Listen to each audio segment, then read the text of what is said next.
ડભોઈમાં હાઈવા ટ્રકે વીજ પોલ ખેંચી કાઢતા વીજ પુરવઠો ખોરવાયો, વીજ લાઇન તૂટી જતા તણખા ઝરતા અફરાતફરી મચી। ડભોઈ શહેરના વકીલ બંગલા નજીક આજે ડામર રોડના કામ માટે કપચી ભરેલી હાઈવા ટ્રકના કારણે ગંભીર ઘટના સર્જાઈ હતી। હાઈવા ટ્રક દ્વારા વીજ વાયરો સાથે વીજ પોલ ખેંચાઈ જતા પોલ મૂળમાંથી જ ઉખડી પડ્યો હતો, જેના કારણે વિસ્તારમાં અચાનક અફરાતફરી મચી ગઈ હતી।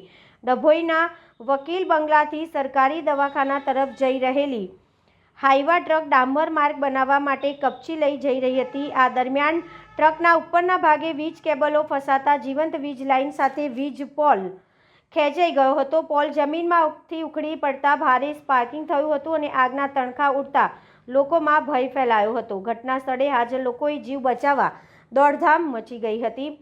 સદનસીબે હાઈવા ટ્રકના ચાલકનો કોઈ જાનહાનિ વગર બચાવ થયો છે। ઘટનાની જાણ થતાં તાત્કાલિક MGVCL ને જાણ કરવામાં આવી હતી, જેના પગલે વીજ પુરવઠો બંધ કરવામાં આવ્યો। બાદમાં JCB મશીનની મદદથી વીજ પોલને ઊંચો કરી હાઈવા ટ્રકને આગળ ખસેડવામાં આવી। જો કે કલાકોની મહેનત બાદ વીજ કર્મચારીઓ દ્વારા મરામત કાર્ય પૂર્ણ કરી વિસ્તારમાં ફરીથી વીજ પુરવઠો ચાલુ કરવામાં આવ્યો। આ અંગે મળતી માહિતી મુજબ વીજ કંપની દ્વારા હાઈવા ટ્રકના માલિક પાસેથી થયેલ નુકસાની વસૂલાત માટે કાર્યવાહી હાથ ધરવામાં આવી છે। ડભોઈમાં આડેધડ દોડતા વાહનો સામે કાર્યવાહી કરવાની માંગ ઉઠવા પામી છે।